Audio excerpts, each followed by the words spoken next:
जय हिंद दोस्तों, मैं केशव आपके अपना channel one plus defence academy पर आपका स्वागत है। और आज जो हम लोग करने वाले हैं आर्मी क्लर्क का ओरिजिनल पेपर जो कि 1 नवंबर 2020 को पूछा गया था, हूबहू आपके सामने में मैंने वैसे ही लाया है। और आज जो आर्मी क्लर्क का पेपर, ये फुल पेपर 50 क्वेश्चन का रहने वाला है, जिसमें कि आपको जीके, जीएस, कंप्यूटर, मैथ और इंग्लिश का सेक्शन देखने के लिए मिलेगा।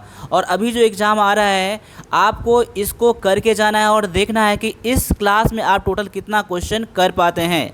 और जितना क्वेश्चन कर पाएंगे, समझ लीजिए आप एग्ज़ाम में उतना ही क्वेश्चन करके आएंगे। और भी मैं बातें करूंगा, आगे बात करूंगा क्लास लास्ट में। पहले क्लास के सारे क्वेश्चन लगाइए मेरे साथ। और अगर चैनल पर पहली बार हैं तो चैनल को सब्सक्राइब भी ज़रूर कर लीजिएगा। और क्लास अच्छा लगे तो क्लास को लाइक ज़रूर कीजिएगा। तो आज का पहला क्वेश्चन आपके सामने में है कि ग्रैंड मास्टर शब्द किस खेल से संबंधित है। यानी ग्रैंड मास्टर वर्ड जो है, टर्म जो है, कौन से खेल से संबंधित है। तो यहाँ पर ऑप्शन में देख सकते हैं, आपके सामने में 4 ऑप्शन हैं। और अगर इसका आंसर, अगर आपने ऑप्शन नंबर सी यानी कि शतरंज चुना है, तो आपका आंसर बिल्कुल 100% यहाँ पर करेक्ट हो जाता है। अगले क्वेश्चन को भी देख लीजिए यहाँ पर कि सरदार सरोवर परियोजना किस नदी पर स्थित है। देखिए यहाँ पर परियोजना वाले से जितने सारे क्वेश्चन आ रहे हैं, उसमें इम्पोर्टेंट जो हैं ये सब कौन से नदी पर, ये नदी कहाँ पर है, कौन सा परियोजना कहाँ पर है, ये स्टैटिक जीके के अंदर में आता है। सभी को आप लोग याद कर लीजिएगा। आप एग्ज़ाम में एक क्वेश्चन 100% आने ही वाले हैं। वैसे इस क्वेश्चन का आंसर क्या होगा ये देख लीजिए। इसका आंसर जो हो जाएगा ऑप्शन नंबर सी हो जाएगा, नर्मदा हो जाएगा। और कभी कभी आपको पूछ लेगा आपका ये जो कौन से स्टेट में है, तो स्टेट भी याद कर लीजिए। ये जो है आपका गुजरात में है। ठीक है, अब अगले क्वेश्चन को देख लीजिए। यहाँ पर अगला क्वेश्चन है कि महात्मा गांधी द्वारा प्रकाशित पत्रिका का नाम क्या था। महात्मा गांधी के द्वारा जो मैगज़ीन पब्लिश किया जा रहा था, उस मैगज़ीन का नाम क्या था। अब यहाँ पर आपके सामने में ऑप्शन है, तो यहाँ पर जो आपका अगर आंसर ऑप्शन नंबर डी है यानी कि यंग इंडिया है, तो आपका आंसर बिल्कुल करेक्ट हो जाता है। अब देखिए, ये जो आपका मैगज़ीन था, ये मैगज़ीन आपका वीकली था, ये भी आपको पता होना चाहिए। और ये जो मैगज़ीन था आपका इंग्लिश लैंग्वेज में ये प्रकाशित होता था। देखिए, वीकली था और इंग्लिश लैंग्वेज में प्रकाशित होता था। ये सारे पॉइंट आपको पता होना चाहिए। अगले क्वेश्चन को देख लेते हैं। अगला क्वेश्चन में है कि श्रीहरिकोटा किस राज्य में स्थित है। श्रीहरिकोटा आप न्यूज़ में सुनते ही रहते हैं, ये कौन से राज्य में है। तो यहाँ पर आपके सामने में ऑप्शन है।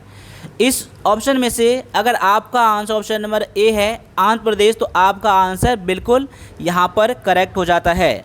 अब आंध्र प्रदेश में कहाँ पर है, ये आपका नेल्लोर डिस्ट्रिक्ट में है। कहाँ पर है, नेल्लोर डिस्ट्रिक्ट में है। यहीं पर आपको सतीश धवन स्पेस सेंटर, यहाँ मैं लिख भी रहा हूँ आपको, सतीश धवन स्पेस सेंटर जो है आपका यहीं पर है। ठीक है, सतीश धवन स्पेस सेंटर। और इसको सी पोर्ट ऑफ इंडिया भी कहा जाता है। क्या कहा जाता है, सी पोर्ट ऑफ इंडिया भी कहा जाता है। तो ये भी आपको पता होना चाहिए। अब अगले क्वेश्चन को देखते हैं कि रानी की वाव बाबरी किस राज्य में स्थित है। रानी की वाव जो बाबरी है वो कहाँ पर स्थित है। तो यहाँ पर जो आपका आंसर हो जाएगा ऑप्शन नंबर सी, ये कहाँ पर है, गुजरात में है। और ये भी याद कर लीजिए, ये गुजरात के पाटन डिस्ट्रिक्ट में है। कहाँ पर है, तो पाटन डिस्ट्रिक्ट में है ये। अब अगला क्वेश्चन आपके सामने में है कि सूर्य के चारों ओर ग्रह के पथ को क्या कहा जाता है। बहुत ही सिंपल सा, आसान सा क्वेश्चन है। यहाँ पर क्वेश्चन जितने सारे पूछे जाते हैं, क्वेश्चन ज़्यादा डिफिकल्ट नहीं होते हैं। आप एग्ज़ाम में अगर 50 क्वेश्चन पूछे जाते हैं ना, तो उसमें से 10 क्वेश्चन मान के चलिए जो आपके लिए थोड़ा सा मुश्किल हो सकता है, लेकिन 40 क्वेश्चन को आप आसानी से कर सकते हैं। लेकिन कब कर सकते हैं, जब आप प्रैक्टिस करके एग्ज़ाम में जाएंगे तब। ठीक है, तो यहाँ पर देख सकते हैं इस क्वेश्चन का आंसर जो हो जाएगा ऑप्शन नंबर डी हो जाएगा, जो है कक्षा यानी कि ऑर्बिट कहा जाता है। अगले क्वेश्चन को भी लगाइए। आँख का पारदर्शी अगला भाग कौन सा है। आँख का पारदर्शी जो फ्रंट पार्ट होता है उसे क्या कहते हैं। तो यहाँ पर ऑप्शन में से अगर आपका आंसर ऑप्शन नंबर अगर ए चुना है, कॉर्निया, तो बिल्कुल आपका आंसर यहाँ पर करेक्ट हो जाता है। देखिए आप एग्ज़ाम के लिए अगर ओरिजिनल पेपर जहाँ से भी मिल रहा है ना, मैं ये नहीं कर रहा हूँ कि वन प्लस डिफेंस एकेडमी पर जो है क्वेश्चन वही से करिए, जहाँ मिलता है वहाँ से कीजिए। और आप हमारा एप्लीकेशन एग्ज़ाम गो, ये एप्लीकेशन आ चुका है एग्ज़ाम गो, इसको डाउनलोड कर लीजिए। वहाँ पर आपको प्रैक्टिस सेट मिलेंगे, आपको कोर्सेज मिलेंगे, बहुत सारा इंपॉर्टेंट पॉइंट मिलेंगे। तो इसका मैं लिंक डाल दूंगा डिस्क्रिप्शन में, वहाँ से डाउनलोड कर लीजिएगा, या फिर प्ले स्टोर में आप एग्ज़ाम गो सर्च करिएगा तो आपको ये एप्लीकेशन मिल जाएगा। ये वन प्लस डिफेंस एकेडमी का ही एप्लीकेशन है। अगला क्वेश्चन है, यदि रोगी का तापमान 40 डिग्री सेल्सियस है तो फ़ारेनहाइट में तापमान कितना होगा। तो यहाँ पर डायरेक्टली क्या कह रहा है आपको कि 40 डिग्री सेल्सियस को आपको फ़ारेनहाइट में चेंज करना है। इसके लिए मैं आपको एक फार्मूला लिखवा देता हूँ। देखिए फ़ारेनहाइट बराबर क्या होता है, डिग्री सेल्सियस यहाँ पर डिग्री सेल्सियस गुना में 9/5 गुना प्लस में 32 करना है। मैं इसको थोड़ा इरेज करके साफ साफ मैं लिख देता हूँ आपको यहाँ पर, ठीक है। ये फ़ारेनहाइट बराबर क्या हो जाएगा, डिग्री सेल्सियस गुना में 9/5 प्लस में 32। ये फार्मूला होता है फ़ारेनहाइट में चेंज करने का। अब देखिए यहाँ पर डिग्री सेल्सियस कितना दिया गया है, 40 ना, तो 40 गुना में 9/5 प्लस में 32। अब देखिए यहाँ पर 5 से काटेंगे कितना हो जाएगा, 8, 8 9 72, 72 प्लस में 32 कितना आ रहा है आपका, जोड़ के 104 आ रहा है। तो 104 डिग्री फ़ारेनहाइट क्या हो जाएगा आपका आंसर। तो इस क्वेश्चन में जो आपका मेन पॉइंट है आपका ये फार्मूला है, तो फार्मूला आप इसका याद रखिएगा, ठीक है। अब अगले क्वेश्चन में क्या दिया गया है, आइंस्टीन ने सापेक्षता का सिद्धांत किस रूप में दिया है। इसका फार्मूला दिया था जो कि ऑप्शन में आपको दिया गया है, इसका है E बराबर में mc² दिया गया है। इसको भी आप लोगों को याद रखना है।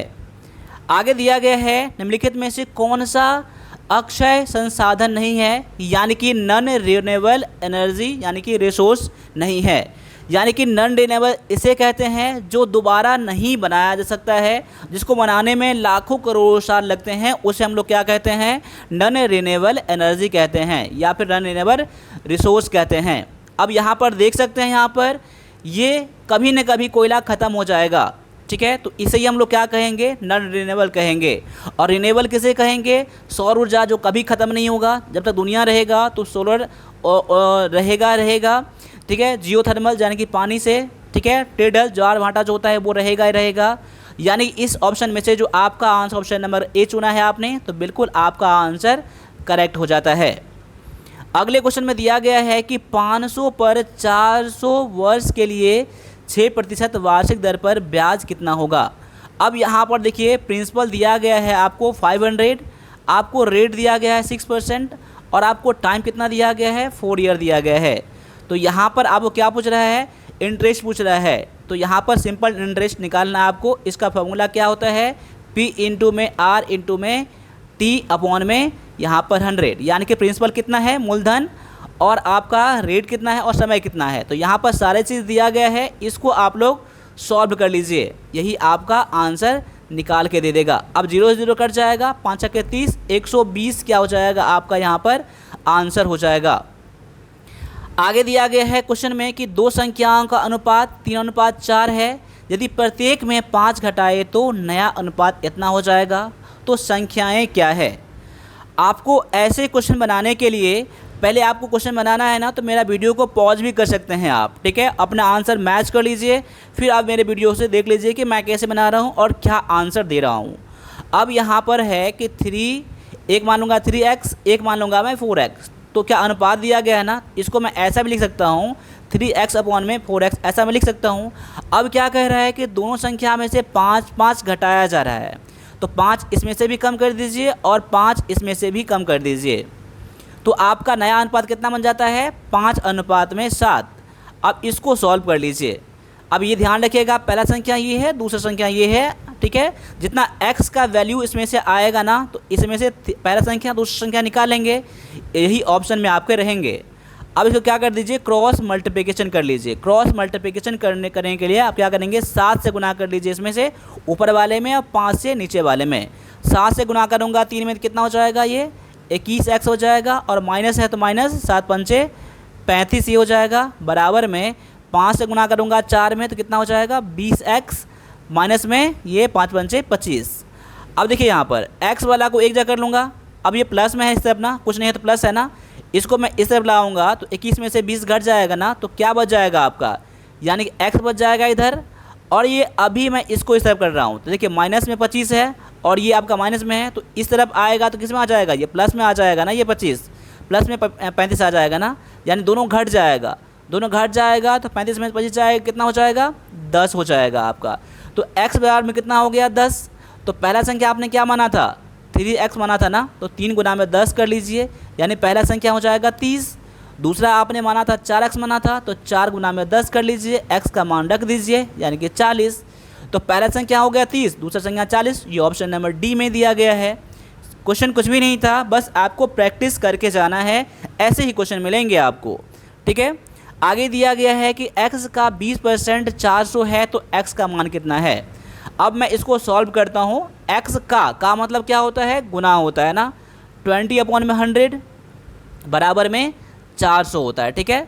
अब x बराबर में कितना हो जाएगा, अब 400। अब मैं इसको इस तरफ करूँगा तो क्या होता है ना, आपस में क्या हो जाएगा, ये उल्टा हो जाएगा, अपोजिट हो जाएगा, यानी 100/20 मैं यहाँ पर कर रहा हूँ। अब इसको काट के सॉल्व करिए, यहाँ पर 20 गुना में 40 20 हो जाएगा। अब यहाँ पर गुना करके 2000 ऑप्शन में आपको दिया गया है, ए में दिया गया है। देखिए कितना आसान सा क्वेश्चन पूछा गया था, ठीक है। चलिए आगे आ जाइए, अगले क्वेश्चन में है कि एक आयताकार मेज की परिधि, आयताकार यानी कि रेक्टेंगुलर है, ठीक है ना, 28 मीटर है और क्षेत्रफल 48 वर्ग मीटर है, तो विकर्ण की लंबाई कितना है।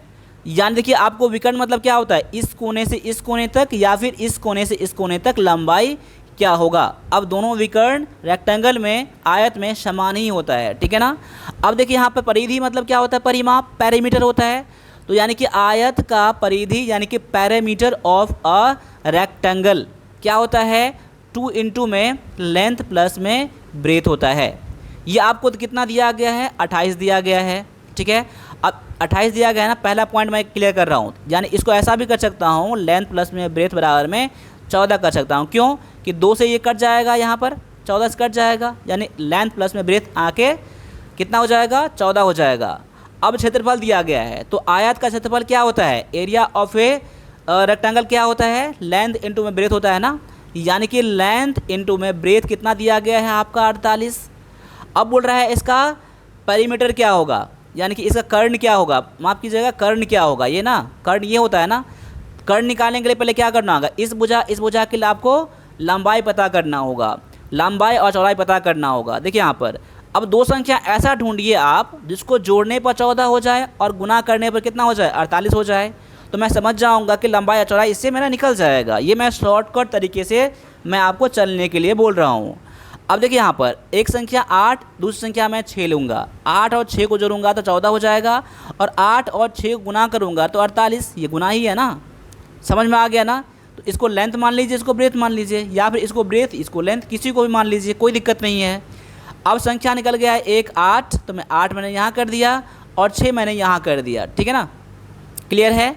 अब देखिए यहाँ पर कर्ण का फॉर्मूला क्या होता है, पाइथागोरस प्रमेय से। देखिए कर्ण का यानी कि AC बराबर में निकालना पड़ेगा आपको, AC यानी कर्ण, मैं डायरेक्टली मैं यहाँ पर कर्ण भी कर सकता हूँ यहाँ पर, ठीक है, डायगोनल भी कर सकता हूँ, लेकिन समझने के लिए मैंने क्या कर दिया AC कर दिया, अगर ABCD मानेंगे तो, ठीक है ना।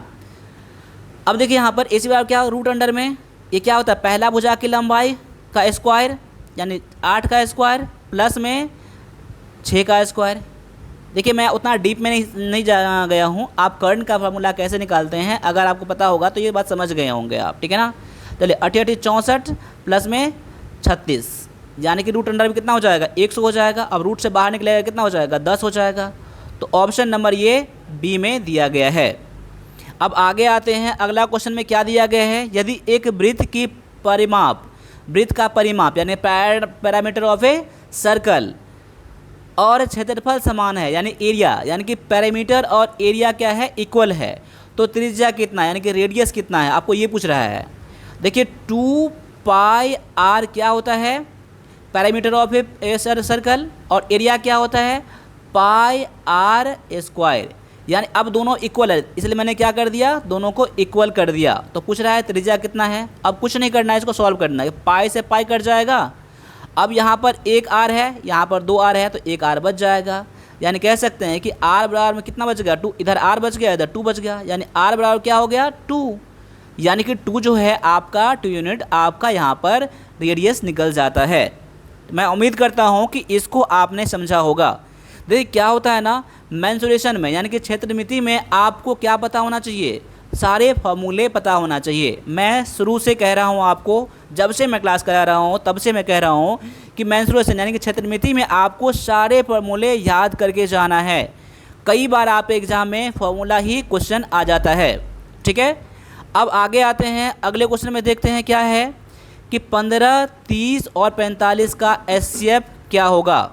तो यहाँ पर क्या करना है आपको कि 15, 30 और 45 का एचसीएफ क्या होगा, यानी कि आपको निकालने के लिए पहले 15 से इसमें 30 में भाग लगा दीजिए।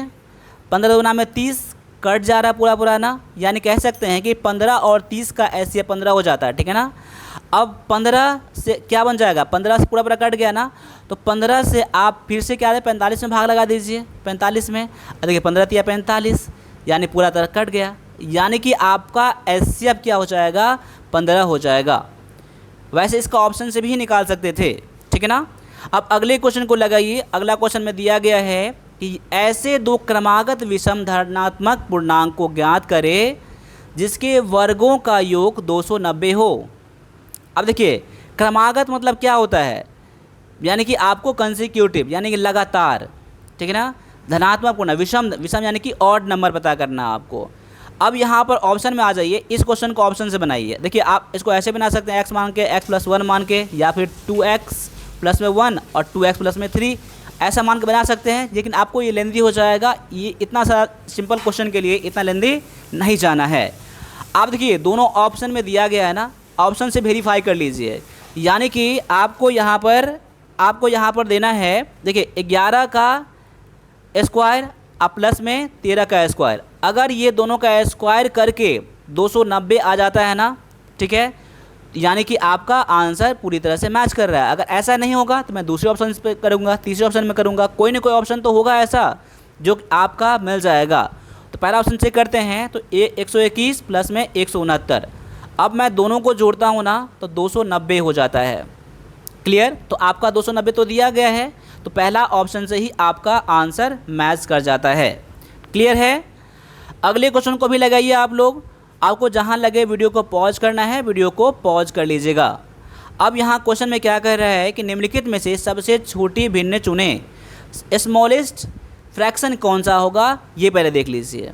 देखिए 2/5, 8/25, 7/15 और 3/10 सबसे छोटा कौन सा है। पहला तरीका क्या है, पहला तरीका तो ये है कि सब में पहले भाग लगा के आप निकाल लीजिए। इसमें भाग लगाएंगे ना तो पॉइंट में 4 आ जाएगा। ठीक है ना, इसमें भाग लगाएंगे कितना हो जाएगा 25 में, 25 या 75 और 25 ना, मतलब कि दशमलव में 32 हो जाएगा। इसमें भाग लगाएंगे कितना हो जाएगा 15 चौका 60, दशमलव में 4 के बाद ही कुछ आएगा। इसमें भाग लगाएंगे तो 0.3 आएगा, 0.30 आ जाएगा।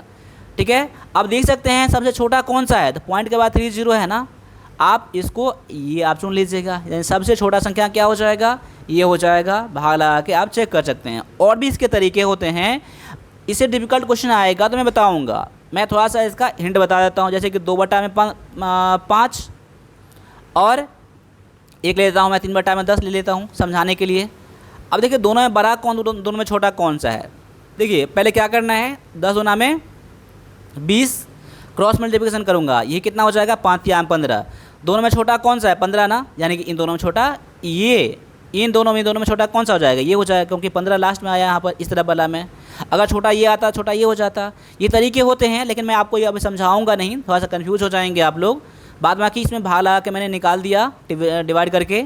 ठीक है, अब आगे आ जाइए। अगला क्वेश्चन में क्या दिया गया है देख लीजिए कि एक आदमी ने ट्रांजिस्टर 450 में 10% की हानि पर बेच दिया, यानी कि इसका सेलिंग प्राइस कितना है, ये है, और इसका लॉस कितना है, इतना है। इसका पूछा है लागत मूल्य, यानी कि कॉस्ट प्राइस आपसे पूछ रहा है। तो कॉस्ट प्राइस का फॉर्मूला क्या होता है? जब आपका लॉस दिया हो और सेलिंग प्राइस दिया हो, फॉर्मूला होता है सेलिंग प्राइस इंटू में 100 अपॉन में 100 माइनस में लॉस परसेंट, ये फार्मूला होता है। अब देखिए यहाँ पर सेलिंग प्राइस कितना दिया है आपको? 450 दिया है ना। 450 गुना में 100 बटा में 100 माइनस में कितना है? 10% लॉस है ना आपका। देखिए यहाँ पर तो 450 गुना में 100 बटा में कितना हो जाएगा? 90। घटा के अब 0 0 कट जाएगा, 9 पंचे 45, 100 पंचे 500।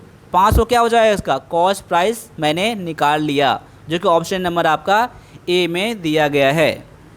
देखिए ये सब क्वेश्चन तो आपको 100% बनना ही चाहिए। अगर आप मैथ में चाहेंगे ना आर्मी क्लर्क के एग्ज़ाम में, तो आप लोगों को 10 में से 10 क्वेश्चन बनने वाले हैं।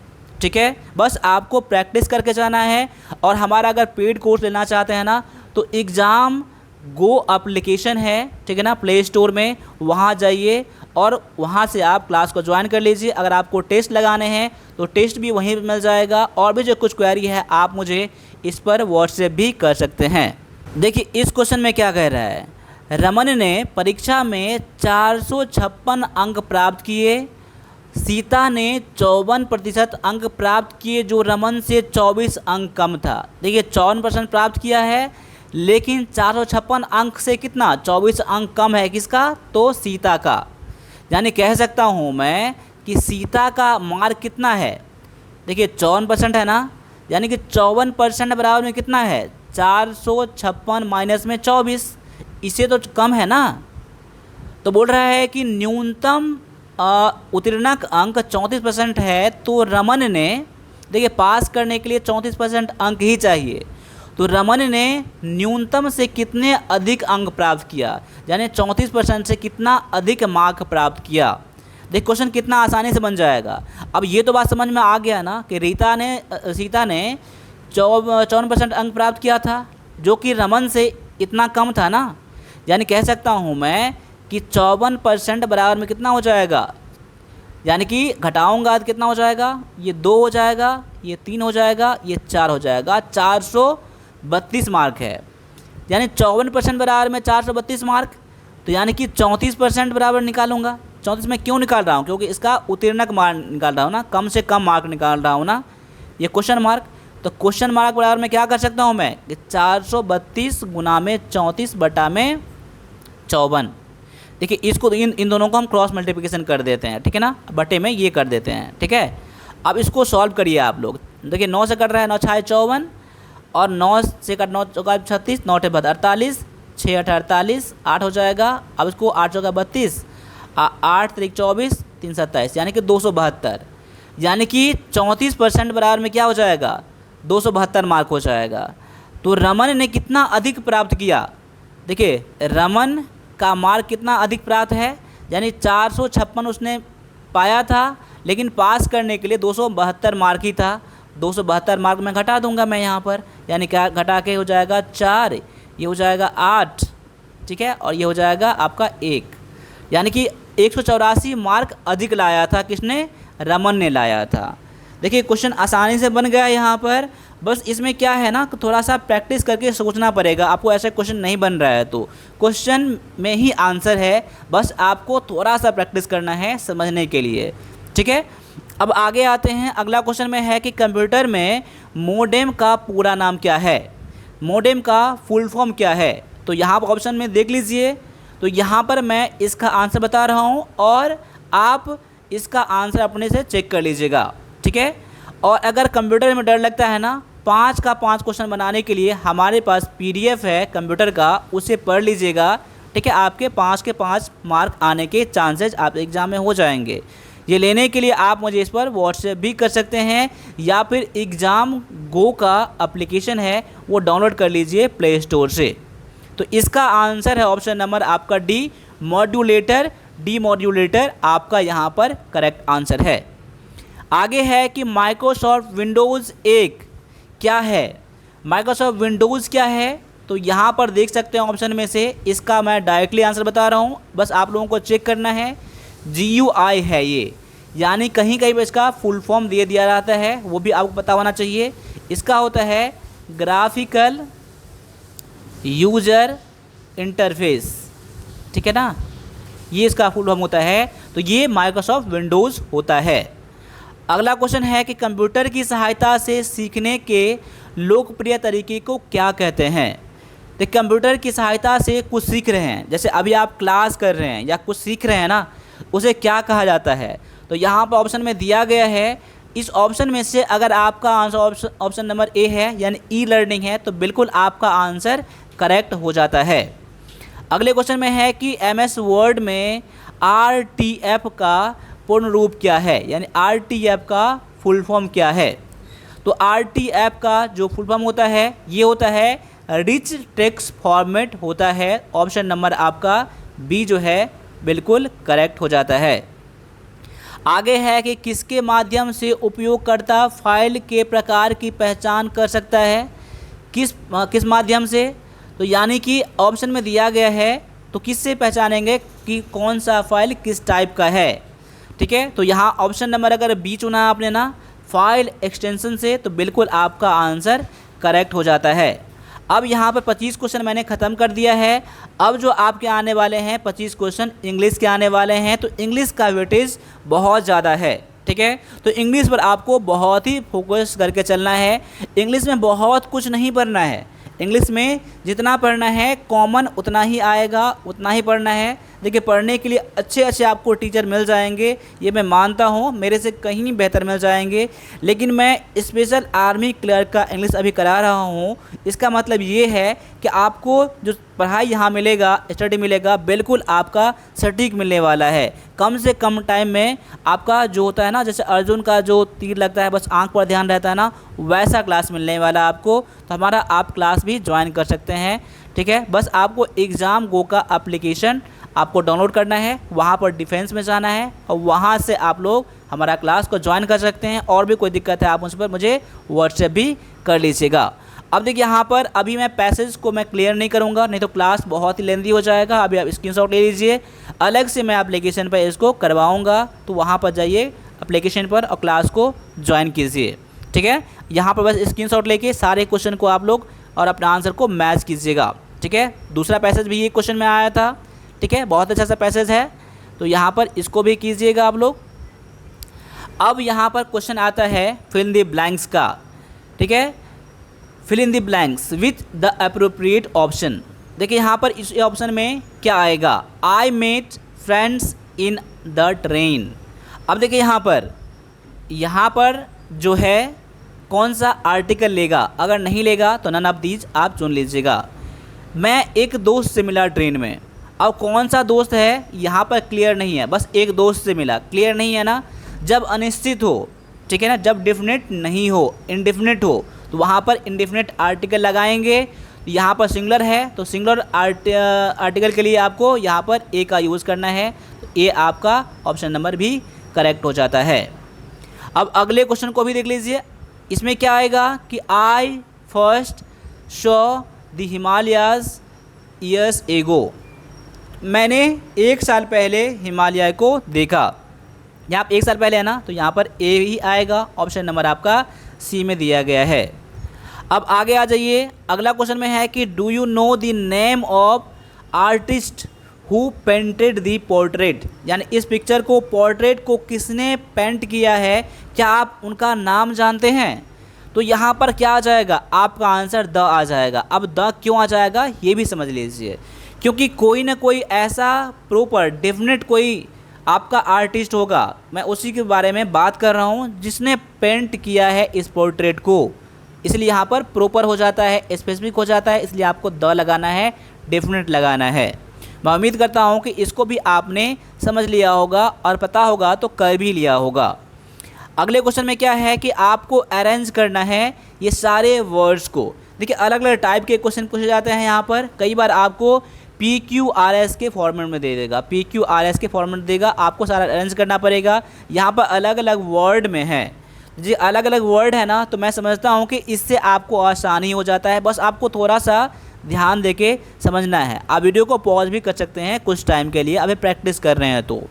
अब देखिए सेंटेंस कहाँ से स्टार्ट हो सकता है, क्या ऑल्सो सेंटेंस स्टार्ट हो सकता है, नहीं हो सकता है। तो अगर ये ऑप्शन अगर पी वाला अगर होता तो मैं हटा देता। सबसे पहले देख लीजिए यहाँ पर, देखिए आर आर आर से है। देखिए मैं आपको वैसा करा रहा हूँ ना, प्रैक्टिस करा रहा हूँ जो कि आपको समझने में आसान होगा। यही ट्रिक होता है एग्जाम में क्वेश्चन करने का। अब देखिए आर से मे भी सेंटेंस स्टार्ट दे से स्टार्ट हो सकता है, ठीक है। अब देखिए यहाँ पर ऑप्शन, यहाँ पर टी आपका सी यानी टी से स्टार्ट दिया है ना, टी यानी कि हैड से, हैड टू से सेंटेंस स्टार्ट होगा, नहीं होगा। तो वैसे ऑप्शन नंबर सी तो आपको पहले ही कट जा रहा है आपका, ठीक है। अब मैं देखता हूँ कि अगर इससे स्टार्ट करता हूँ, दे से स्टार्ट कर, दे के बाद क्या आ सकता है, दे के बाद वी, ठीक है, या दे के बाद एस, या फिर दे के बाद पी। अगर मैं देखता हूँ दे के बाद वी आ जाएगा, दे विच, देखिए दे विच भी नहीं आएगा ना, तो पहला ऑप्शन आपका कट गया, ठीक है। पहला ऑप्शन में से आपका दे के बाद विच नहीं आएगा, तो पहला ऑप्शन कट गया। ऑप्शन आप जाते हैं बी पर, तो दे के बाद ये आ गया as, they asked them to. देखिए यहाँ पर दे आस्क्ड देम टू, देखिए यहाँ पर ग्रामेटिकली फिट नहीं बैठ रहा है आपका, लेकिन तब भी अगर मैं लेके चलता हूँ अगर, तो देखता हूँ क्या होता है। देखिए यहाँ पर दे आस्क्ड देम टू, उसके बाद टी लेना है। अब देखिए they asked them to had to, क्या आएगा, नहीं आएगा। देखिए तीनों ऑप्शन कट गया, तो आपका आंसर देखिए बिना करे हुए ही 100% आपका आंसर मैच कर जाता है। ये कितना आसान सा ट्रिक है, अगर आप चाहें ना तो इसको आप वेरीफाई कर लीजिएगा, आपका आंसर 100% मिल जाएगा। मैं आपको इतना अभी क्लियर नहीं कर रहा हूँ, लेकिन जिस तरह से समझाया हूँ ना, आपको ये समझ में आ गया होगा, ठीक है। अगर नहीं तो ऐसे ही प्रैक्टिस करिए, कम से कम टाइम में लेंथी क्वेश्चन को आप क्लियर कर सकते हैं, ठीक है। इसको वेरीफाई करने के लिए चेक कर लीजिए। देखिए दे, उसके बाद पी है, दे ऑल्सो, टी है, हैड टू, बिल्कुल ठीक है, ठीक है। उसके बाद क्यू है ना, देखिए cultivate, they also have to cultivate. उसके बाद यू है दोज, फिर दोज के बाद आपका डब्लू दिया है, दोज विच। उसके बाद है क्रॉप्स, देखिए यहाँ पर क्रॉप्स बिल्कुल है, एक्स है, कहाँ है एक्स के बाद, एक्स कहाँ है, the English asks them to. देखिए यहाँ पर बिल्कुल आपका करेक्ट बैठ रहा है, आप वेरीफाई कर लीजिएगा, ठीक है। अगले क्वेश्चन को भी कीजिए ऐसे ही। अब यहाँ पर सेंटेंस क्या, यू बी टी आर से स्टार्ट हो सकता है, आप समझने का कोशिश करिएगा। क्या यू से सेंटेंस आपका स्टार्ट होगा, ऑफ से स्टार्ट होगा, कभी नहीं होगा, तो पहला ऑप्शन आपका वैसे ही कट जा रहा है आपका।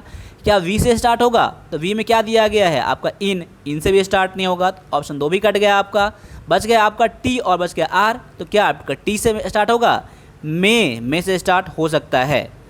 अगर मैं मे से स्टार्ट कर सकता हूँ तो क्या मे के बाद क्यों आएगा, मे जम्स, ये भी हो सकता है, मे जम्स। उसके बाद आर है, मे जम्स ए, फिर यू है, मे जम्स ए यू आएगा, नहीं आएगा। देखिए ऑप्शन आपका सी भी कट गया, तो क्या बच गया आपका, ऑप्शन डी बच गया। तो इस क्वेश्चन में भी आपका आंसर 100% करेक्ट हो जाएगा। ये देखिए पूरा मैं पढ़ भी नहीं रहा हूँ, मैं ऑप्शन से इसका आंसर मैच कर रहा हूँ। अगर आप लोगों के पास टाइम अगर है, प्रैक्टिस कर रहे हैं, तो इसको वेरीफाई करके देख लीजिएगा, आंसर पूरी तरीके से मैच कर जाएगा। अब आगे आते हैं, इसको देखते हैं कि rearrange the sentence parts into, ये भी आपको करना है। सेंटेंस देखिए आपका S Q x Q Q से स्टार्ट है, तो एस में क्या दिया गया आपका, देखिए इट स्टार्ट हो सकता है। इट के बाद क्या दिया गया है, डब्लू दिया गया है, या इट हैज़, बिल्कुल ठीक। पी है, it has 2 flask shape bags, बिल्कुल करेक्ट है, यहाँ कोई दिक्कत नहीं है। इनसाइड, देखिए it has 2 flask shape inside, बिल्कुल ठीक है। अब देखिए यहाँ पर उसके बाद क्या दिया गया, क्यू के बाद वी दिया गया है, इनसाइड इट्स, बिल्कुल। इट्स के बाद वेली, बिल्कुल ठीक है। आर है, इस साइड वेली, फोर के बाद स्टोरिंग वाटर, बिल्कुल। देखिए आपका पूरी तरह से सेंटेंस मैच कर जा रहा है। देखिए यहाँ पर सेंटेंस क्या है कि इट के बाद इट हैज़, बिल्कुल इट हैज़, ठीक है। 2 क्या है, 2 फ्लास्क शेप बैग। देखिए 2 बैग्स होते हैं, ठीक है ना, उनको 2 बैग्स होते हैं, ठीक है। उसके बाद दिया गया इनसाइड इट्स बेली। देखिए इनसाइड क्या है, इनसाइड, देखिए इट्स दिया गया ना, इट्स बेली यानी इस पेट के अंदर। For storing water. देखिए बिल्कुल ठीक है ना, कोई दिक्कत नहीं है ना, अब आगे पढ़ने की ज़रूरत नहीं है, ठीक है। चलिए अब आगे बढ़ते हैं। अगले क्वेश्चन में क्या दिया गया देख लीजिए यहाँ पर, find the part of the sentence which an error. मतलब क्या, इस पार्ट में को ढूंढना है कोई कौन से पार्ट में एरर है। अगर मैं देखता हूँ कि after graduating from college, college में ग्रेजुएट करने के बाद, हैविंग एन इंजीनियरिंग डिग्री प्राप्त करने के बाद, he received A job offer from a reputed American firm. देखिए यहाँ पर कॉलेज में ग्रेजुएट करने के बाद और इंजीनियरिंग की डिग्री मिलने के बाद, ठीक है, उसको एक जॉब ऑफर मिला, कहाँ से, तो रेप्यूटेड अमेरिकन कंपनी में। आपको गलती मिल गया होगा, ठीक है, अगर नहीं तो समझिए कहाँ पर गलती है। तो गलती है आपका इस पार्ट में। आपने क्या पढ़ा होगा ना, हैविंग के बाद क्या होता है, V3 का यूज़ किया जाता है। क्या यहाँ पर यूज़ किया गया है, नहीं यूज़ किया गया है, इसलिए गलत है। तो यहाँ पर मैंने क्या पढ़ा था, having an engineering degree, engineering degree उसने प्राप्त किया ना, मिला ना, तो हैविंग के साथ हम लोग क्या कर सकते हैं यहाँ पर, हैविंग रिसीव्ड कर सकते हैं, ठीक है ना, हैविंग रिसीव्ड कर सकते हैं। या फिर ऐसा भी कर सकते हैं कि having got an engineering degree, ऐसा भी हम लोग कर सकते थे, ठीक है ना, लेकिन ऐसा नहीं है। तो पार्ट नंबर आपका इसमें गलत है। किस में दिया गया, ऑप्शन नंबर ए आपका आंसर हो जाएगा। मैं उम्मीद करता हूँ कि आपको समझ में आया होगा। समझ में आया है तो एक बार क्लास को लाइक कर दीजिए और अपना आंसर कमेंट ज़रूर कीजिएगा आप लोग, ठीक है। चलिए आगे है कि आपका इसमें भी एरर पता करना है आपको। India needs a value education system who will inculcate value among the students and enrich their personality. अब देखिए इस सेंटेंस में कहाँ एरर है आप वो देख लीजिए, ठीक है ना। अगर मैं देखता हूँ कि India needs a value education system, अब मैं देखता हूँ सिस्टम के बाद वू दिया गया है, तो वू किसके लगता है, कोई ना कोई पर्सन के लिए ना, लेकिन यहाँ पर सिस्टम दिया गया एजुकेशन सिस्टम, तो क्या करेंगे, यू का यूज़ करेंगे, नहीं करेंगे। यहाँ पर क्या आ जाएगा, विच का यूज होगा, ठीक है। इसलिए आपका इस पार्ट में एरर है। तो किस पार्ट में, आपका यहाँ दिया गया है, तो ऑप्शन नंबर ए आपका आंसर करेक्ट हो जाता है, ठीक है। अब अगले क्वेश्चन में देख लीजिए। अगला क्वेश्चन में क्या है कि regretfully profit earn by your company fell by 20% last year despite higher sales. देखिए हायर सेल्स होने के बावजूद भी क्या किया, मतलब उसका प्रॉफिट 20% क्या हो गया, कम हो गया, ठीक है ना। तो यहाँ पर एरर कहाँ मिल रहा है आपको, बहुत ही छोटा सा एरर है, समझ लीजिए यहाँ पर। तो आपको रिग्रेटफुली नहीं, दुख का कारण नहीं है। रिग्रेट मतलब क्या होता है, पछतावा, ऐसा नहीं है, ठीक है ना। हाय अब यहाँ पर क्या होगा, यहाँ पर स्पेलिंग चेंज होगा आपका, क्या हो जाएगा, रिग्रेटेबली हो जाएगा। क्या हो जाएगा, यहाँ पर लिख रहा हूँ मैं, रिग्रेटेबली हो जाएगा, ठीक है ना, ये हो जाएगा, रिग्रेट नहीं हो जाएगा, ठीक है ना। क्या हो जाएगा, अब आगे आ जाइए। अगले क्वेश्चन में क्या हो जाएगा आपका, पीटर इज़ प्लेइंग, यानी कि यहाँ पर आपको प्रॉपर आपको जो है वर्ड यहाँ चुनना है, फिल इन द ब्लैंक्स में प्रीपोजिशन, ठीक है। तो यहाँ पर क्या है, Peter is playing tennis Sunday, Sunday को क्या है, टेनिस खेल रहा था पीटर। तो यहाँ पर देख सकते हैं कि संडे दिया गया है, तो संडे से पहले क्या यूज़ करेंगे, ऑन का यूज़ करेंगे। कोई भी वीकडे नाम हो, संडे मंडे हो, उससे पहले आप लोग हमेशा ऑन का यूज़ करेंगे। और मंथ का नाम हो तो क्या यूज़ करेंगे आप लोग, इन का यूज़ करेंगे। या फिर ईयर का नाम हो, ठीक है ना, तो यहाँ भी इनका यूज़ करेंगे, या इसीलिए आपका answer option number C correct हो जाता है। अब अगले क्वेश्चन को भी कीजिए यहाँ पर कि I have been waiting for you 7 o'clock, मैं आपको 7 बजे से इंतज़ार कर रहा हूँ, ठीक है ना, मैं आपका। तो यहाँ पर क्या हो जाएगा, फिक्स टाइम है ना, तो यहाँ पर फिक्स टाइम के लिए सिंस का यूज़ करते हैं। तो ऑप्शन नंबर आपका ए में ही दिया गया है। अगला क्वेश्चन में है कि my friend has been living in Canada 2 years, मेरा फ्रेंड जो है कनाडा में 2 years से रह रहा है। यहाँ पर क्या है, 2 years है ना, तो यहाँ पर फॉर का यूज़ करेंगे। कोई फिक्स नहीं है कि कब से, ठीक है। जब फिक्स नहीं होता है तो वहाँ पर आप लोग फॉर का यूज़ करते हैं। जहाँ फिक्स होता है, यही बात आता है अगर 1998 से, तो यहाँ पर आपको सिंस का यूज़ करना पड़ता है। ये फिक्स नहीं है, इसलिए आपका आंसर ऑप्शन नंबर आपका ए हो जाएगा। आगे दिया गया है कि आपको एंटोनिम जो चूज करना है चिवल्ड्रस का एंटोनिम आपको चूज करना है ऑप्शन में से। अगर इसका मतलब पता है यहाँ से आप आंसर निकाल सकते हैं, अगर इसका मतलब पता नहीं है तो नहीं कर सकते हैं। देखिए यहाँ पर बहुत सारे क्लास मैंने करवा दिए हैं वर्ड पर, बहुत ज़्यादा इंपॉर्टेंट वर्ड पर, ठीक है। तो यहाँ पर देख लीजिए, यहाँ पर जो आपका आंसर हो जाएगा ऑप्शन नंबर आपका डी हो जाएगा। क्यों हो जाएगा? चिवल्ड्रस मतलब क्या होता है पता है आपको ना? इसका मतलब होता है ब्रेव होता है, जो साहसी होता है, बलवान होता है। इसलिए एंटोनिम में आपका कौवा डरपोक हो जाएगा, ठीक है। अब चिवल्ड्रस के लिए एक वर्ड मैं और दूंगा आपको, COURTEOUS, कॉर्टियस, साहसी, ऐसा भी हम लोग कर सकते हैं, ठीक है। लेकिन यहाँ पर अपोजिट वर्ड में आपका ये हो जाएगा, सैनोनिम में आपका ये हो जाता, ग्लैंड भी आपका हो जाता। क्लियर है? अब आगे आज अगला क्वेश्चन में दिया गया है, choose the antonym of interesting. Interesting का एंटोनिम यानी कि आपको अपोजिट वर्ड पता करना है, ठीक है ना। इंटरेस्टिंग मतलब क्या होता है? जिसमें बड़ा इच्छा होता है, पसंद होता है। तो यहाँ पर डल क्या है? इसका अपोजिट वर्ड है ऑप्शन नंबर बी में, ठीक है ना। कॉशस में सावधान, इसे कोई मतलब नहीं है। एमैच्योर्ड, वर्सटाइल नहीं है। सबसे बेस्ट जो आपका है डल है, तो आपका आंसर ऑप्शन नंबर बी हो जाता है। आगे दिया गया है कि choose the synonym of initiate.